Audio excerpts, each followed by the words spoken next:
दोस्तों नमस्कार, जय हिंद, वंदे मातरम। आप सभी का स्वागत है आपके अपने चैनल गोल्डन पाठशाला 2.0 पर। दोस्तों आज की इस वीडियो में कक्षा 10 के विद्यार्थियों के लिए सामाजिक विज्ञान का एक और मॉडल पेपर आप सभी के लिए प्रस्तुत है।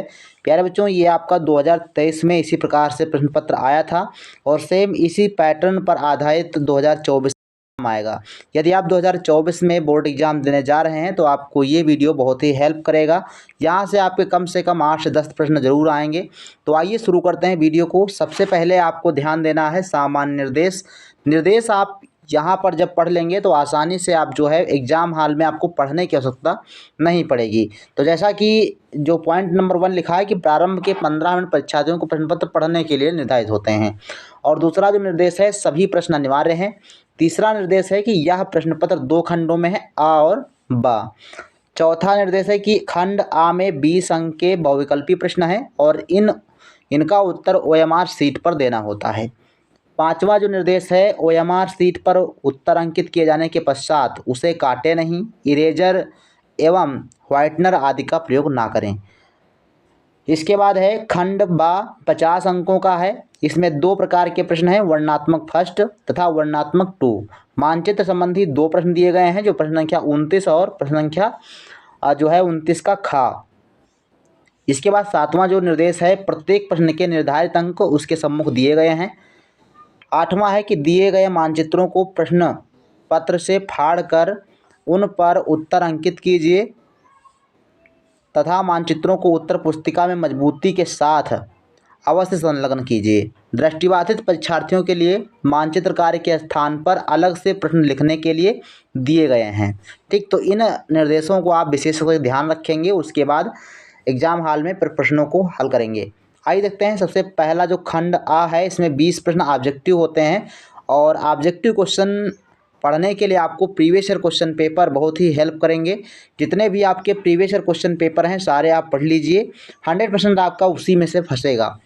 तो पहला प्रश्न है, फ्रांस की क्रांति कब हुई थी? तो आप सभी को पता है कि फ्रांस की क्रांति 1789 ईस्वी में हुई थी। इनका सी ऑप्शन आपका बिल्कुल सही जवाब है। अगर आपको क्वेश्चन का आंसर आता है तो आप लोग कमेंट सेक्शन में लिखते हुए चलेंगे। दूसरा प्रश्न है, ज्यूसेपी मेत्तनी का संबंध था इटली के एकीकरण से, जर्मनी के एकीकरण से, इंग्लैंड के राष्ट्रवाद से या फ्रांस के राष्ट्रवाद से?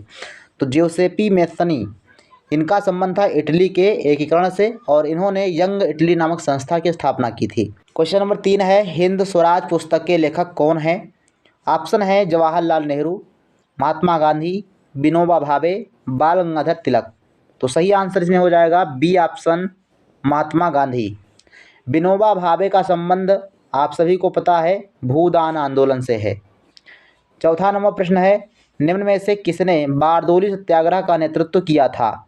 सही आंसर हो जाएगा सरदार वल्लभ भाई पटेल। इंपॉर्टेंट प्रश्न है, ज्योतिबा फूले, इन्होंने सत्य शोधक समाज की स्थापना की थी और इन्होंने गुलामगिरी नामक पुस्तक की रचना की थी। 5 नंबर क्वेश्चन है, जब फ्रांस छींकता है तो बाकी यूरोप को सर्दी जुकाम हो जाता है, किसका कथन है? मोस्ट इंपॉर्टेंट प्रश्न है और ये कथन है बच्चों मेटरनिक का। ए ऑप्शन आपका सही जवाब हो जाएगा। 6 नंबर प्रश्न है, भारत में संघीय राज्यों की संख्या कितनी है? यानी संघ राज्य कितने हैं? 27, 28, 29 या फिर 23? तो सही आंसर है 28 राज्य और 8 केंद्र शासित प्रदेश हैं। ध्यान रखेंगे, 28 संघ राज्य और 8 केंद्र शासित प्रदेश। 7 नंबर प्रश्न है, विश्व का सबसे बड़ा लोकतांत्रिक देश है? तो विश्व का सबसे बड़ा लोकतांत्रिक देश भारत। ए ऑप्शन आपका सही हो जाएगा। 8 नंबर प्रश्न, भारत के संविधान की 8वीं अनुसूची में कुल भाषाएं हैं? तो 8वीं अनुसूची में कुल 22 भाषाओं का वर्णन किया गया है। बी आंसर सही जवाब हो जाएगा। 9 नंबर प्रश्न है, लोकतंत्र में शक्ति का स्रोत है? जनता, संसद, प्रधानमंत्री, राष्ट्रपति? तो सही आंसर हो जाएगा बच्चों ए ऑप्शन, जनता। 10 नंबर प्रश्न कहता है कि निम्न में से किस देश का विभाजन धर्म तथा जाति के आधार पर हुआ था? Belgium, Bharat, Yugoslavia, Netherland? तो सही आंसर बच्चों सी ऑप्शन है यूगोस्लाविया। इसके बाद है नेक्स्ट क्वेश्चन 11 नंबर, प्रति व्यक्ति आय को अन्य किस नाम से जाना जाता है? इसका सही आंसर है औसत आय। A option is the right answer. Next question है 12 नंबर, द्वितीयक क्षेत्रक को अन्य किस नाम से जाना जाता है? प्राथमिक क्षेत्रक, खनन क्षेत्रक, औद्योगिक क्षेत्रक या कृषि क्षेत्रक? तो ये बच्चों सी ऑप्शन सही हो जाएगा। औद्योगिक क्षेत्रक यानी जो विनिर्माण क्षेत्र होता है जहाँ पर चीज़ें बनाई जाती हैं, प्रोडक्ट बनाए जाते हैं, वो आपके औद्योगिक क्षेत्रक या द्वितीयक क्षेत्र के नाम से जाने जाते हैं। प्राथमिक क्षेत्रक में आपके जो है खनन और कृषि क्षेत्र आ जाता है, पशुपालन है, मुर्गी पालन है, ये सभी प्राथमिक क्षेत्र के अंतर्गत आते हैं। तीसरा नंबर है सेवाओं को किस क्रियाकलाप क्षेत्रक के अंतर्गत रखा गया है?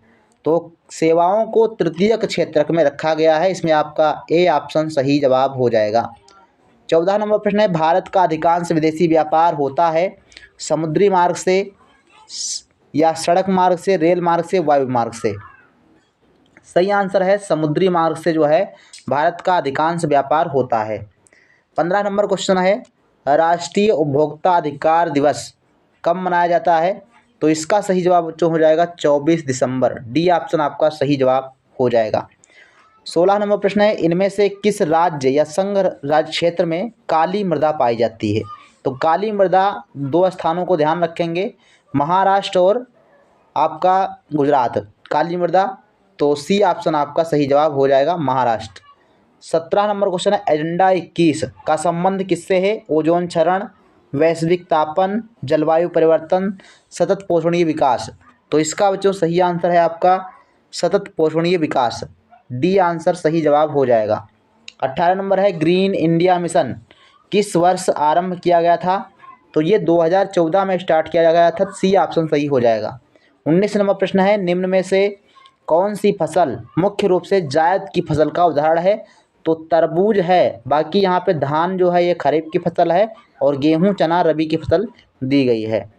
20 नंबर क्वेश्चन आग्नेय चट्टानों में पाया जाने वाला खनिज कौन सा है? तो आग्नेय चट्टानों में जस्ता पाया जाता है, धात्विक ऑक्साइड पाए जाते हैं। सी ऑप्शन सही जवाब हो जाएगा। तो ये जितने क्वेश्चन थे 20 या आपको OMR सीट पर करना होगा।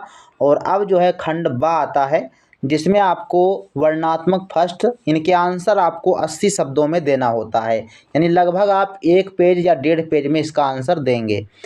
तो पहला 21 नंबर क्वेश्चन है कि भारतीय अर्थव्यवस्था पर आर्थिक महामंदी के पड़ने वाले प्रभावों का वर्णन कीजिए। इसमें आपका जो है देखो 4 अंक का दिया गया है, 4 आप सभी को पता है 4 जो होंगे वो लघु उत्तरीय होंगे और 4 क्वेश्चन आपके दीर्घ उत्तरीय होंगे। तो इसमें अथवा भी आता है, हर क्वेश्चन में अथवा होता है, तो कोई एक प्रश्न आपको करना होगा। अब इसे पहला वाला कर लीजिए, भारतीय अर्थव्यवस्था पर आर्थिक महामंदी के पड़ने वाले प्रभाव, या फिर आप नीचे वाला कर लीजिए वैश्विक आर्थिक महामंदी के कारणों का उल्लेख। या कारण लिखो या फिर प्रभाव लिखो, सेम बात है। 22 नंबर क्वेश्चन है सत्याग्रह का अर्थ स्पष्ट कीजिए तथा गांधी जी के सत्याग्रह के विचारों का उल्लेख कीजिए। मोस्ट इंपोर्टेंट प्रश्न है, आप लोग इसको जरूर याद करके जाइए। भारत में राष्ट्रवाद के उदय के कारणों का उल्लेख कीजिए, तो कोई एक करना है। 23 नंबर क्वेश्चन है संसाधनों के अंधाधुंध प्रयोग ने अनेक समस्याएं पैदा कर दी हैं, समीक्षा कीजिए। भारत में वन प्रबंधन को कितने भागों में विभाजित किया गया है, इसकी विशेषताओं का वर्णन कीजिए, कोई एक करना है। ठीक है। 24 नंबर क्वेश्चन है आर्थिक गतिविधियों से आप क्या समझते हैं, आर्थिक गतिविधियों का वर्गीकरण कीजिए। और उपभोक्ता के कुल कितने अधिकार हैं, सभी अधिकारों का नामोल्लेख कीजिए। यहाँ देखो 2-2 प्रश्न ऐड करे गए हैं और दोनों में आपको 2-2 अंक मिलेंगे, मतलब 4 अंक आपको एक क्वेश्चन के लिए मिलेगा। तो अथवा दिया गया है, कोई भी आपको एक करना है। अगला जो प्रश्न संख्या 25 से आगे हैं, इसमें वर्णात्मक 2, इसमें के जो आंसर हैं आपको 150 शब्दों में आंसर लिखना है। लगभग 2.5 से लेकर 3 पेज में आपको कम से कम इसको लिखना होगा। 6 नंबर का क्वेश्चन आता है। 25 नंबर क्वेश्चन है लोकतंत्र से आप क्या समझते हैं, इसे उत्तरदायी, जिम्मेवार एवं स्वायत्त शासन क्यों माना जाता है? तो या तो आप ये पहला लिखें या फिर अथवा वाला लिख सकते हैं। लोकतंत्र के समक्ष क्या चुनौतियां हैं, भारतीय लोकतंत्र की 2 प्रमुख चुनौतियों का वर्णन कीजिए। इसके बाद है 26 नंबर इटली का एकीकरण कैसे हुआ और जर्मनी का एकीकरण कैसे हुआ, कोई भी आपको एक लिखना है। मोस्ट इंपोर्टेंट है, आप इसको ज़रूर तैयार करके जाएं। 100% या तो इटली का एकीकरण आएगा या फिर आपका जर्मनी का एकीकरण आएगा, आपका दोनों में से एक याद कर लेना है। 27 नंबर है मृदा अपरदन क्या है, भारत में प्रचलित मृदा अपरदन के प्रमुख प्रकारों का वर्णन कीजिए। अलौह खनिज किन्हें कहते हैं, अलौह खनिजों में किन किन खनिजों को शामिल किया गया है, स्पष्ट कीजिए। 28 नंबर है मानव विकास सूचकांक को परिभाषित कीजिए, मानव विकास के घटकों का वर्णन कीजिए। और अथवा प्रश्न दिया गया कि भारतीय अर्थव्यवस्था में अधिक रोजगार विकसित करने के माध्यमों को स्पष्ट कीजिए। इम्पोर्टेंट प्रश्न सभी हैं, आप लोग इनमें से कम 4-5 प्रश्न आपको देखने को मिलेंगे। तो आप लोग जो है प्रीवियस ईयर क्वेश्चन पेपर में आए हुए जितने प्रश्न हैं सभी आप पढ़ लीजिए। 29 नंबर प्रश्न जो मानचित्र से संबंधित है और इसका का प्रश्न दिया गया है, जो बच्चे दृष्टिबाधित हैं वह केवल कॉपी पर लिखेंगे और जो अच्छे हैं सामान्य हैं उन बच्चों के लिए मैप पर लिखना होगा। तो पहला प्रश्न कहता है, ये इतिहास से संबंधित प्रश्न है 29 का का में, और 29 का खा में जो है वो भूगोल से संबंधित प्रश्न है। तो पहला प्रश्न है कि वह स्थान जहाँ नील खेती करने वाले किसानों का आंदोलन हुआ था, तो नील खेती करने वाले किसानों का आंदोलन चंपारण में हुआ था। तो चंपारण बिहार आपको यहाँ पे लिख लेना है, चंपारण। अभी इसको बनाएंगे कहाँ, तो चंपारण हमने मैप को अच्छे से समझा दिया है, आपने अगर वीडियो नहीं देखा है तो आप लोग ज़रूर देखिएगा। इसके बाद है वह स्थान जहाँ सर्वप्रथम सविनय अवज्ञा आंदोलन प्रारंभ किया गया था, तो वो बच्चों था दांडी में, है ना। दांडी यात्रा जो है जब ख़त्म हुई तो वहीं पर गांधी जी ने सविनय अवज्ञा आंदोलन की शुरुआत करी थी। इसके बाद है तीसरा प्रश्न, वह स्थान जहां कांग्रेस के अधिवेशन में पूर्ण स्वराज की मांग की गई थी, तो 1929 का लाहौर अधिवेशन था। तो लाहौर आप बनाएंगे और इसका आंसर लाहौर लिखेंगे।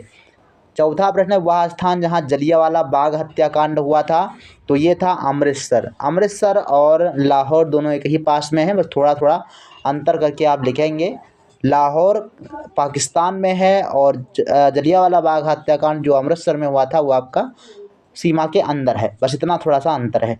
पांचवा है, वह स्थान जहां दिसंबर 1920 में कांग्रेस का अधिवेशन हुआ था, जो दिसंबर वाला नागपुर में हुआ था, तो यहाँ पर आप नागपुर लिख सकते हैं। इसके बाद है 29 नंबर प्रश्न, और ये प्रश्न बच्चों है भूगोल संबंधित। लिखा है कि गेहूं का सबसे बड़ा उत्पादक राज्य कौन सा है, तो गेहूं का सबसे बड़ा उत्पादक राज्य ये आपका उत्तर प्रदेश हो जाएगा, यूपी लिख दीजिए। कॉफ़ी का सबसे बड़ा उत्पादक राज्य कर्नाटक हो जाएगा, यहाँ पे कर्नाटक दूसरे में आपको फिल करना है। और मूंगफली का सबसे बड़ा उत्पादक राज्य आप अगर लिखेंगे तो आप राजस्थान लिख सकते हैं। उत्तर दक्षिण गलियारे का टर्मिनल स्टेशन किस चिन्ह द्वारा आपको दर्शाना है। और पांचवा है, खनिज तेल का सबसे ज़्यादा उत्पादक राज्य वाई जो है चिन्ह से नाम सहित लिखना है। तो खनिज तेल का सबसे ज़्यादा उत्पादन कहाँ होता है, तो वर्तमान में देखा है तो मुंबई में होता है, मुंबई हाई से, तो आपको यहाँ पे मुंबई लिख देना है। तो ये बच्चों रहे आपके सामाजिक विज्ञान का प्रश्न पत्र, और सेम इसी पैटर्न पर आधारित क्वेश्चन पेपर आपका आएगा, तो आप लोग इसको ज़रूर तैयार करके जाएं। और अगर वीडियो अच्छा लगा हो तो चैनल को सब्सक्राइब अवश्य कर लें और साथ ही अपने दोस्तों के साथ वीडियो को ज़रूर शेयर कर दें। मिलते हैं फिर नेक्स्ट वीडियो में, तब तक के लिए धन्यवाद। जय हिंद, वंदे मातरम।